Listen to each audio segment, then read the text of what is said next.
Y bueno, amigos de AdrenalinaXtreme, estamos ahorita con una de las leyendas pues del mundo del surf, un impulsor de uno de los deportes más importantes de los action sports, o de cómo inició en específico el surf en el longboard.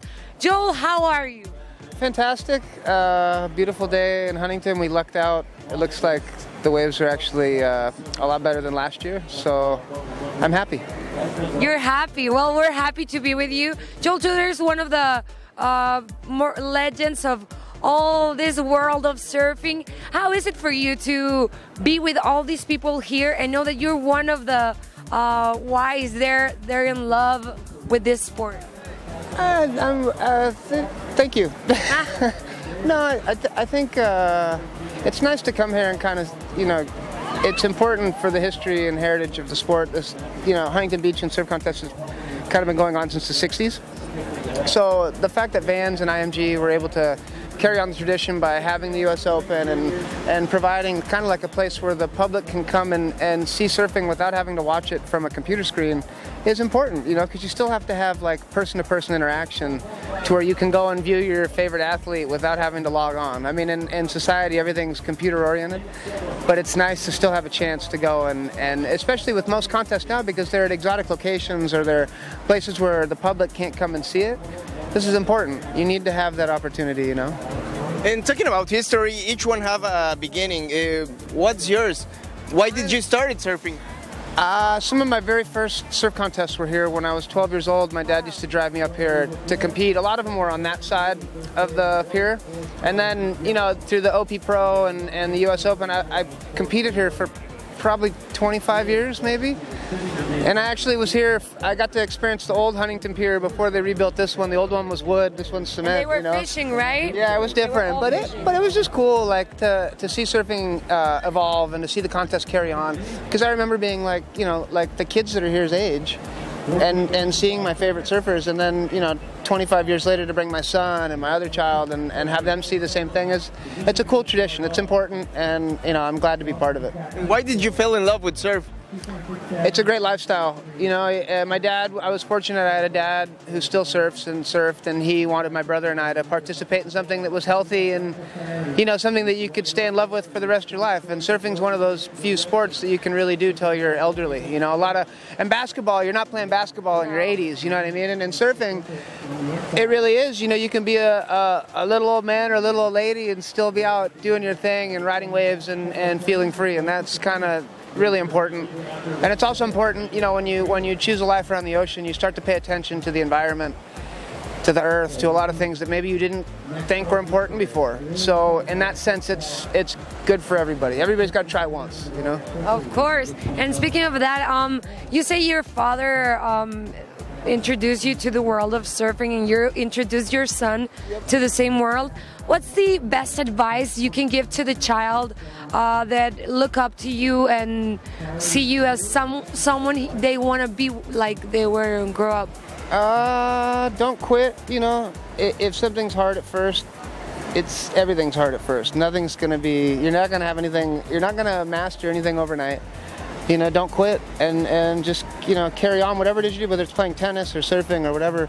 If you're trying to pursue a goal and you have a passion about something, just give it your best and try. You can't, there's no failure in trying. And as long as you're having fun, that's all that counts.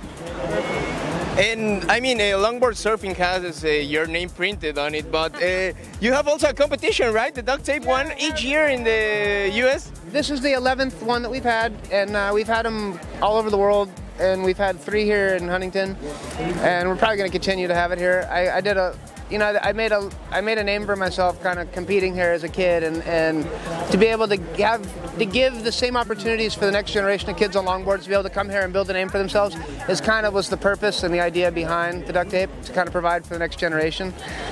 And it's working. It's cool to see a crowd actually show up for them, and the weather and the waves and everything. So I'm incredibly lucky to be where I'm at today, and I'm lucky to be able to give back to kids that deserve it. I mean, this place is packed, and every year is the same. Every year's the same. It gets crazier, some years more than others. I'm sure tomorrow will probably be pretty wild in here too. So hopefully these guys make it through their rounds and get the weather and the crowd tomorrow. Why duct tape, man? Longboarding, you know, we don't really go through new boards too much. And one of the best ways of repairing your surfboard is duct tape.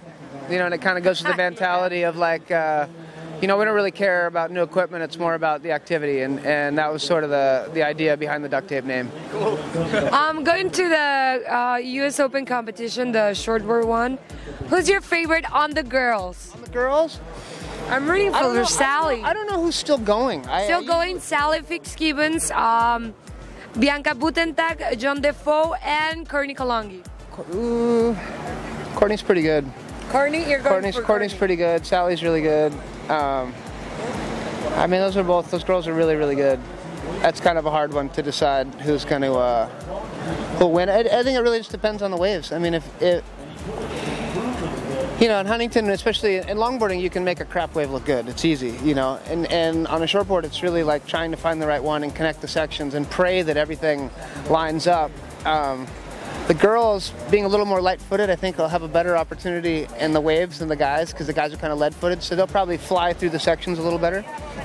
That's whoever gets the best one. One of those girls will get a good one. Someone's going to leave a little richer and a little happier.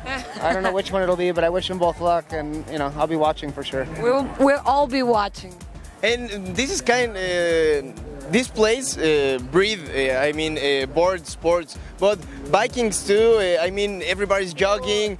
Many other sports are related, right? The one cool thing, you know, Vans has been supporting skateboarding since the very beginning, and BMX and surfing, and you know, skateboarding was born from surfing. It was a bunch of surfers that, you know, cut roller skates off of roller skates and put them on wood and carved around like they're surfing, and then it, you know, over the years, it's evolved into what it's in today, which is an entirely different sport altogether. And now the skaters are inspiring the surfers to do the aerials and all the other stuff. So it's kind of cool that they're keeping it alive, and that they have the bowl and they have all these other events for the crowd to like kill time in between watching surfing. They can go over and see, you know, another sport that was born from it, and then that's really cool. And it's cool that they're both together, because I think they do well to bring a crowd and merge the audience, you know. Do you practice any other sport? I skated my whole life. I still skate. Both my kids skate.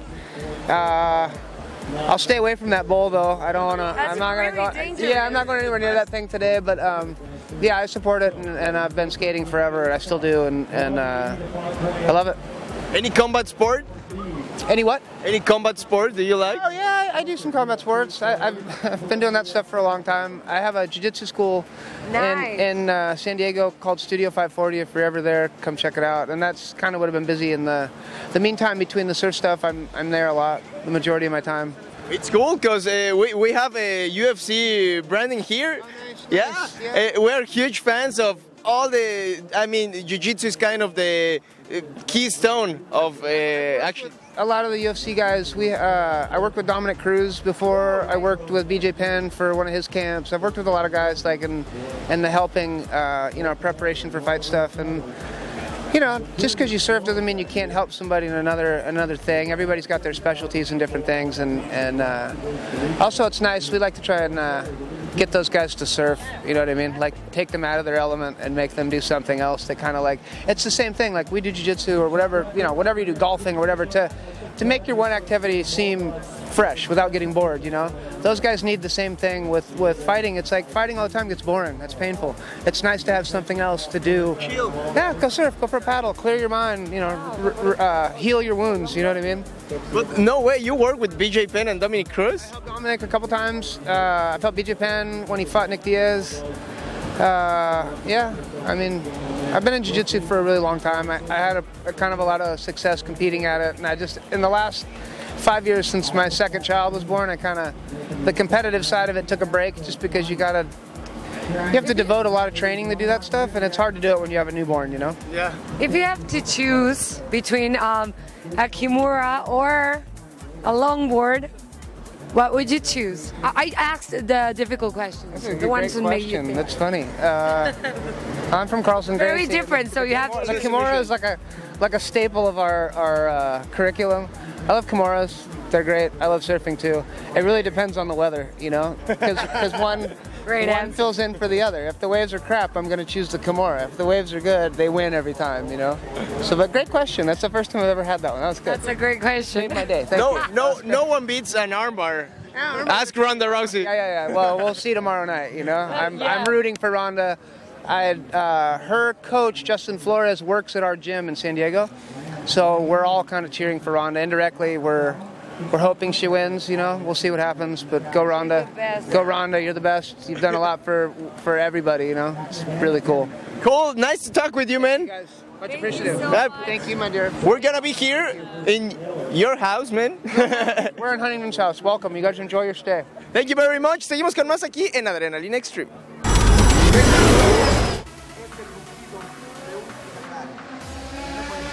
Así es, señoras y señores, esto es Adrenalina Extreme y estamos hasta la cocina, como siempre. Y ahora Ricardo Pérez de Lara está haciendo este show en el Paseo de la Reforma, haciendo donas en la Diana, haciendo donas en La Palma. Y nosotros aquí perfectamente ubicados, mi Sam. Sí, así es. El auto con el que ha sido campeón Ricardo Pérez de Lara ya está dando sus vueltas, por supuesto. La forma en la que suena este auto, bueno, pues es espectacular, ¿no? ¿Por qué?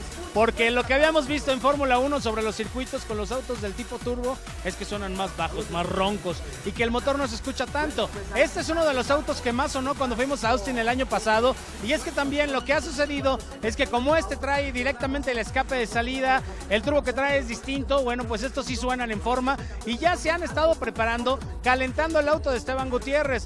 Va a haber unas paradas de pit sobre el Ángel de la Independencia que va a ser realmente un espectáculo impresionante. Y mi Rafa, ahí viene mi bazooka. ¡Ahí viene! Escuchen nada más, eso es música para mis oídos definitivamente, en un auto hermoso, verde, blanco y rojo, con la bandera de México, obviamente también los colores de Italia que nos ha regalado estos coches. Sí, naturalmente, este auto nada más para que estén pues en sintonía con nosotros, es de Ferrari Houston, que es justamente el equipo del Ferrari Competición y donde estaba Ricardo Pérez de Lara. Ellos prestaron el auto para poder traerlo a México y es la primera vez que ese auto está realmente en nuestro país. Y por supuesto que el hecho de que lo podamos ver pues haciendo las donas en la Diana Cazadora y en La Palma es muy interesante por muchas razones. Una, generalmente ese torque no lo utilizas, entonces tienes que tener una preparación. Y ahí va de nuevo en la siguiente pasada el auto de Ricardo Pérez de Lara, nada más óiganlo. No, la caja de velocidad es impresionante, suena bonito cuando sube y cuando baja, ¿no? E inmediato el cambio, no se espera nada, es nada más le picas, das al volante en esa caja y entra rapidísimo el engrane. Una chulada, una caja de carrera, señores. Y bueno, nosotros continuamos con más adrenalina mientras seguimos viendo a Ricardo Pérez de Lara. Ahí viene, miren nada más.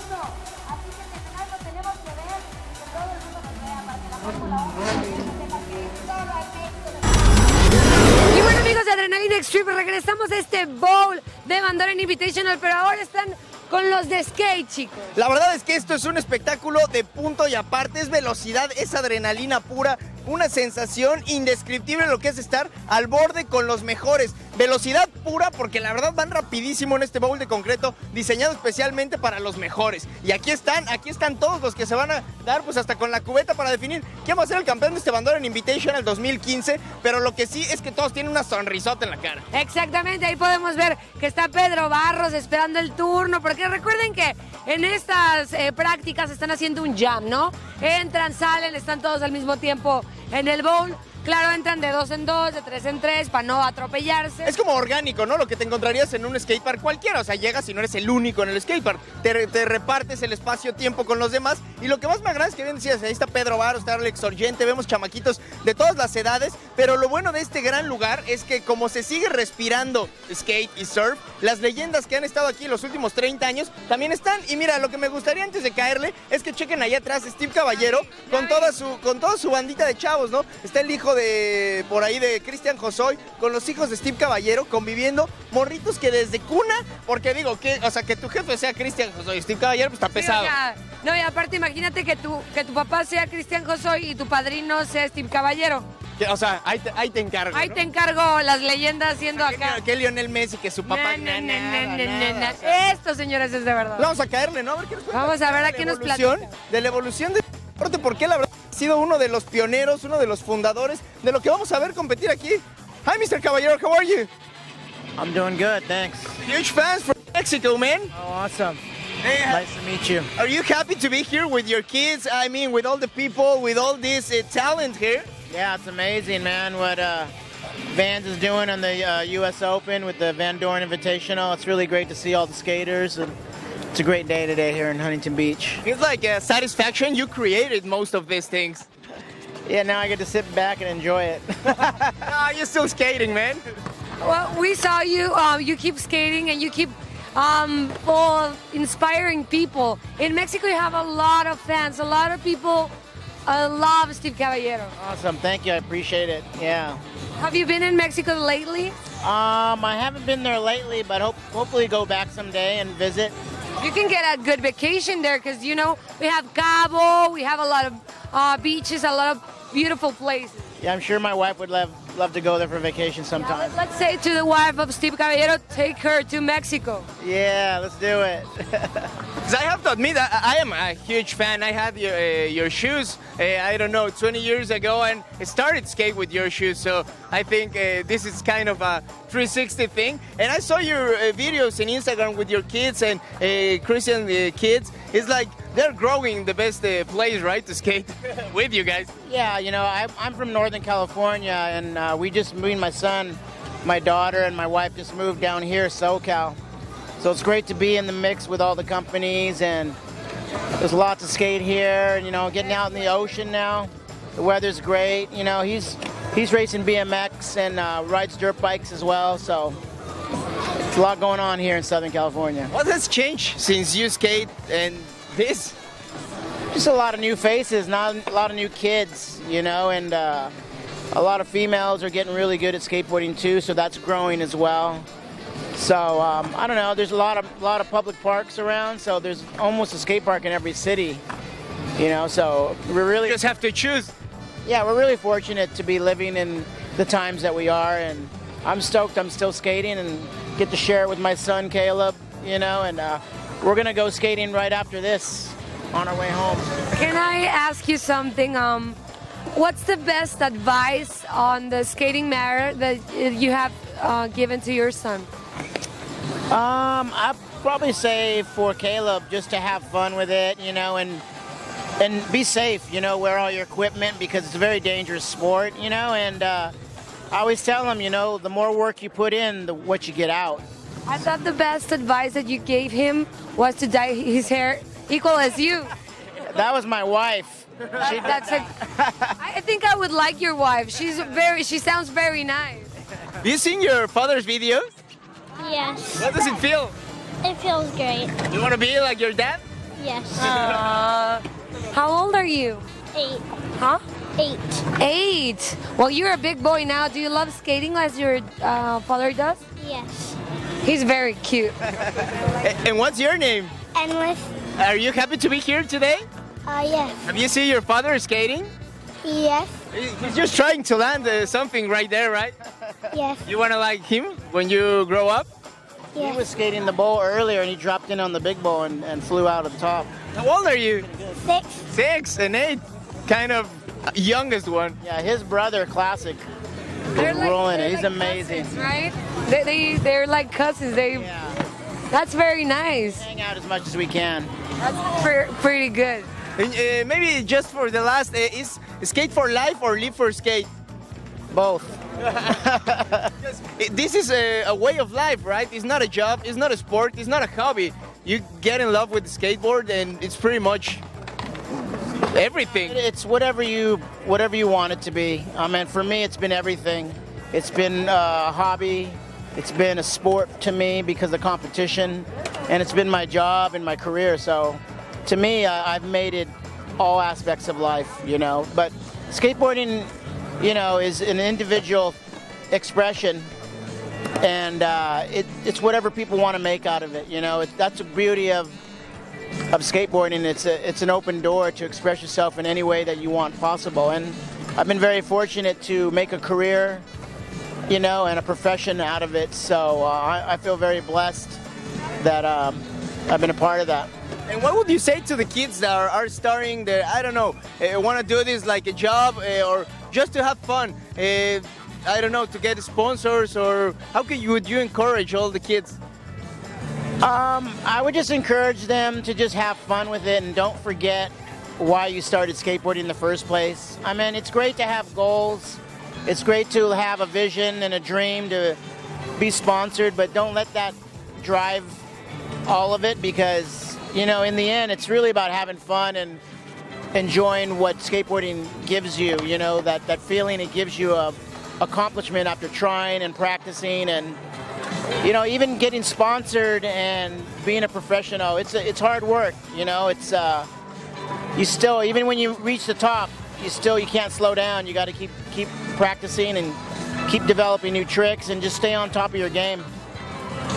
Thank you so much. We really appreciate you taking the time for the Mexican audience, because this is the first show of action sports in Mexico and Latin America.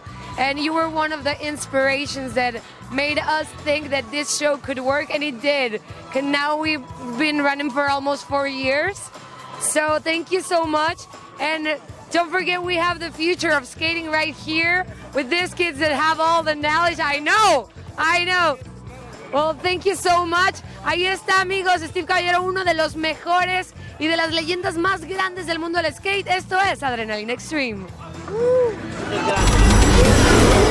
Ok, amigos de Adrenalina Extreme, estoy aquí con los fanáticos de Ferrari. Ahí está la bandera. ¡Esteban! Mira, no se ponen de acuerdo, el grito es Esteban, es Ferrari, además hay banderas de Ferrari, la bufanda, la bandera de México, la de cuadros, claro que sí, aquí es la oficial, ¿verdad? ¿Cómo te llamas, amigo? Michael, él es el de cuadros. Sí, aquí hay de todo, desde oficiales de pista, colados, familia por todos lados. Hay que decir que la gente realmente nos ha tratado increíble porque realmente este es el calor del mexicano, el calor que siempre está recibiendo a todo mundo y a ellos no les importa si son italianos, franceses, mexicanos o de donde sean. De todas maneras, vean cómo se ponen locos porque estos son los más buenos. Y hablando de ponerse locos, los que se pusieron locos fueron los de los medios cuando estuvieron las ondas de las entradas de los pits que tenía Esteban. No nos dejaban trabajar, señores, pongan atención, nos toca a todos. Ya se puso a regañar, Sam. Pero mira nada más la Ferrari, qué bonito, mira nada más. Pero mire, también en los Ferraris hay nacos porque van 400 güeyes adentro del Ferrari, no puede ser. En todos lados. Reforma puede pasar este tipo de cosas, Ahí está, pero bueno, a ver tú, criatura del señor, ven, ¿cómo te llamas? Gaby. A ver, si eres de fanática de Ferrari o eres villamelona, la verdad. Un poco de los dos. ¿Sí? ¿Cuáles son los dos pilotos de Ferrari ahorita? ¿Mandé? ¿Cuáles son los dos pilotos de Ferrari ahorita? Betel y Kimi Raikkonen. ¡Muy bien, aplausos! Aquí lo único que tiene que aprender es a dejar de decir de Kimi Raikkonen. O sea, le está diciendo al que le sopló la respuesta. A ver. Entonces, sí, muy fanáticos de Ferrari, ¿no?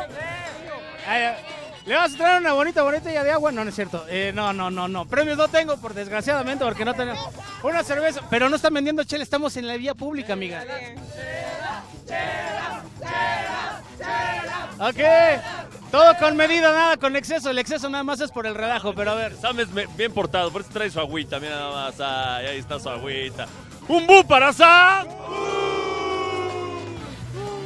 Gracias, público conocedor y querido. El agua es para las macetas. Este arbolito verde todavía tiene que seguir reverdeciendo, pero bueno, muy fanáticos de Ferrari, ¿no? Muy fanáticos de Ferrari. Ok, hubo un piloto latinoamericano que fue 5 veces campeón del mundo. ¿Quién fue? Fue el segundo campeón. Manuel Fangio. Mira, esto sí saben, muy bien. Aplauso, por favor. No hay villamelones aquí, no hay villamelones. Todos son 100% Ferrari. ¿Tú de dónde vienes, amigo? De aquí, del DF. Del DF. ¿Ya estás más que puesto? ¿Ya compraste tu boleto para el Gran Premio o no? Ya. No seas mentiroso, ni tienes boleto, güey. Ya los tengo, sí. ¿De cuáles compraste? Generales. Muy bien, aunque sea general, pero ya los aseguró. Ok, el que diga que no hay aficionados al automovilismo en México, nomás que intente comprar un boleto para el Gran Premio. ¿Estamos de acuerdo? Exacto. Porque hay muchos que dicen que no hay aficionados para el Gran Premio de México, pero sí lo hay. Ahora, otra pregunta, esta está más complicada. ¿Qué piloto tenía un Ferrari azul? Corrió con un Ferrari azul. Ok, los vas a dejar con la duda y al ratito lo vas a contestar, porque hubo un Ferrari azul en la historia. Y bueno, pues ahí los dejo. Se apellidaba González. No. Estaba a punto de decirlo, se van a quedar con la duda. A ver quién es. Ferrari azul a la 1. A las 2. Y a las 3, lo siento mucho. Les vamos a dar la respuesta en el programa porque de eso se trata. Para que sigan conectados con nosotros. Ya di quién fue. No. Ahorita que salgamos al corte, que no nos vea la cámara porque es que lo vamos a decir. Se los voy a dar a todos. ¡Pambazán! Ok, bueno, señores, este es Adrenalina Extreme y este es el color y los fanáticos de Ferrari en la Fórmula 1 en México.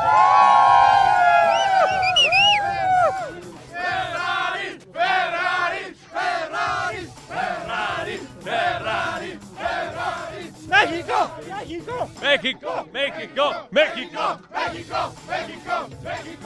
Ahí está, no, hombre, qué bonito, qué bonito.